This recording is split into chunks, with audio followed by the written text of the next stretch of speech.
Range Rover Classic 1993 heater fan replacement. But if you don't want to replace the heater core, what do?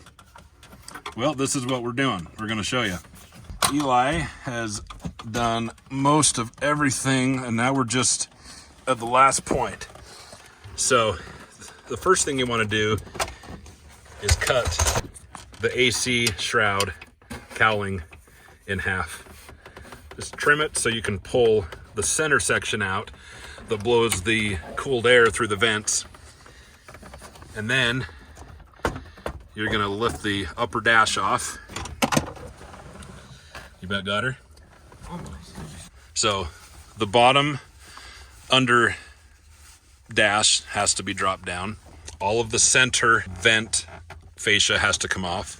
All the screws, obviously, that hold on the upper dash. If you haven't done that before, I don't even know if we have a video of that, but somebody probably does. And then you can actually get pretty close with just this side removed. But removing the upper dash, which we're doing, Eli's pulling that out right now. Now we've got full access to get to both sides of the heater core matrix. Now our goal today is to not have to remove this. We do not want to have to remove this unless we absolutely have to remove it. So we're going to do all we can. I've got a handy dandy 90-degree angle adapter for the drill, so you can kind of get to some of those angles that aren't quite as easy.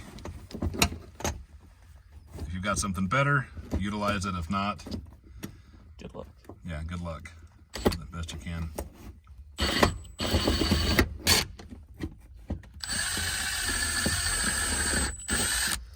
Oh, got on one. Nice, got one. Nice, dude.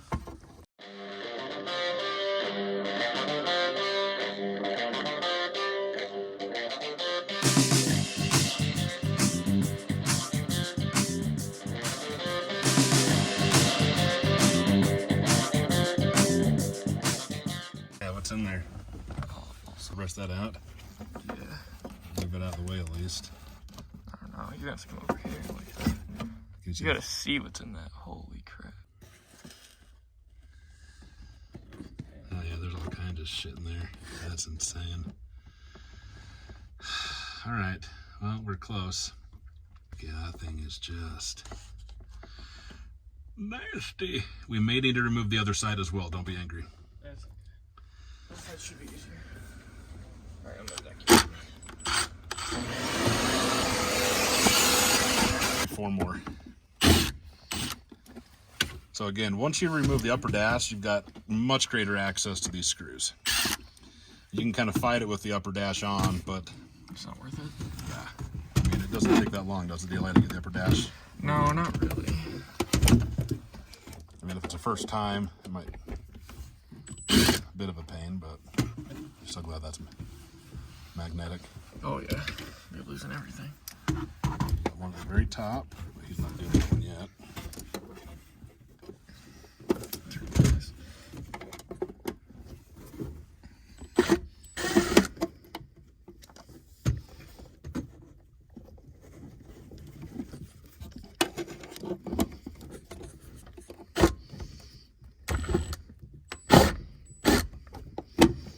Dude. One right there. Oh, I just blinded myself. Eli's blinded by the light. I'm blinded by the light.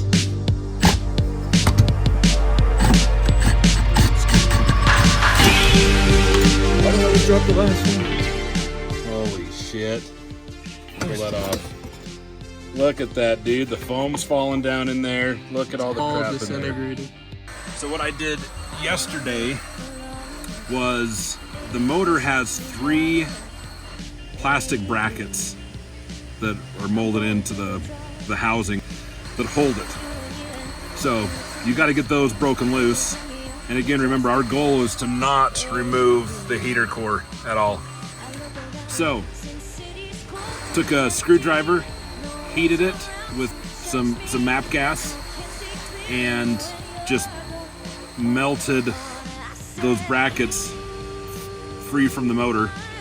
So now the motor was spinning. So what we did, instead of fighting the motor, took this bad boy, stuck it through here, put it right on the spindle of the motor as it goes into the squirrel cage, and tapped it as I pulled the motor from that end.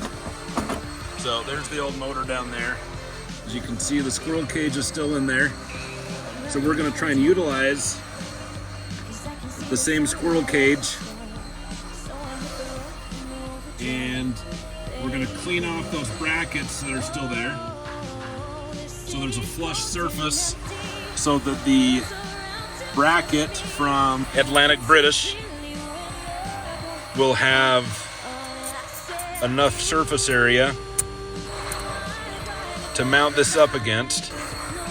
So the motor, this will sit flush on that back side, and then we'll just have to put some screws into it once we get these out. So now Joe's gonna put those cutters in and try and snip off the remnants of the plastic motor housing.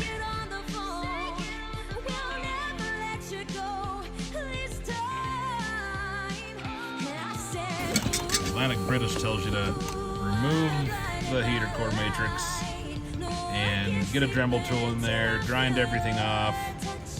It's just a cluster. Looking a little bit different. Almost all the brackets, there's this one right there. I may have to trim that one a little bit, but I think we're probably good. There's enough surface area around the top. The bottom's going to be tight, but I think we can make it work.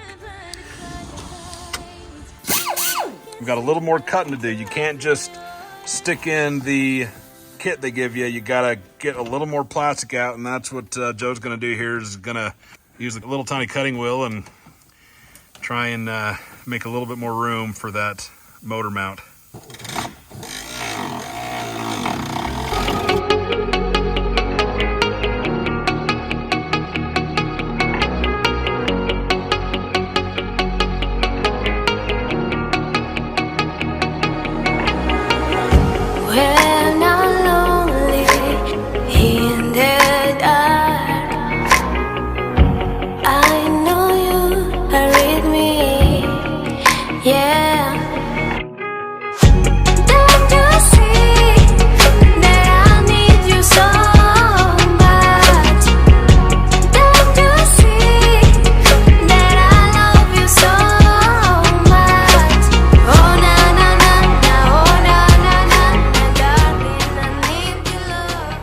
After some dremeling and some cutting, you see the bottom there where it's sitting beyond all that? Tucked right in there, dude. So if you look at the bottom, it's tucked right in between that little ridge and the fan shroud compartment, if you will.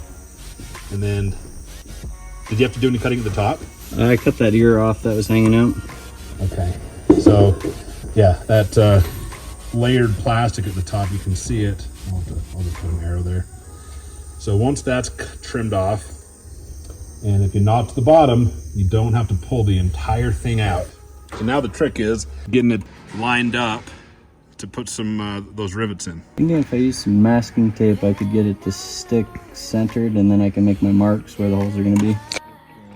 Get the shaft aligned on the basket, and then so once you get that centered where you need it, then you're saying use both hands, so you've got one hand to pull the motor. Squeeze it together. Okay.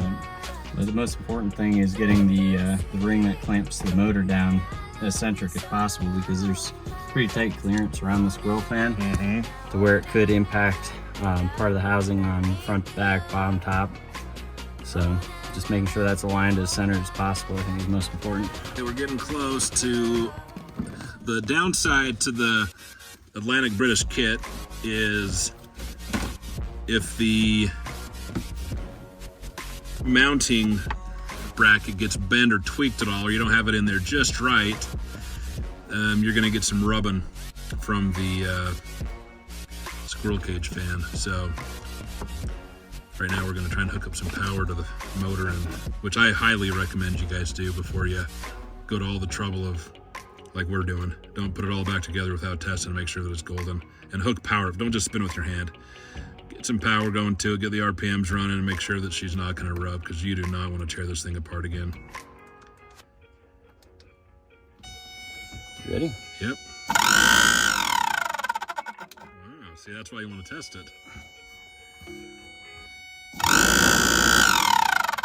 This should blow it out of there. There you go. Okay, squirrel cage, the fan motor's all mounted up, getting ready to put the back and side plates on. Now, we didn't have to remove the heater core box at all. Yeah, there was some trimming. What do you think? 2-3 hours put into it? Yeah, right around there, but we had to figure it out. True. We've never done this before. Well, everybody else pulls this out. They split the matrix open, and it's a bloody nightmare. In fact, I would rather watch the Matrix, and I love the Matrix. I'd rather watch that every single day for the rest of my life than pull out this heater matrix. It's not bloody worth it. So a little bit of patience, and look at that sucker, just a tooling away.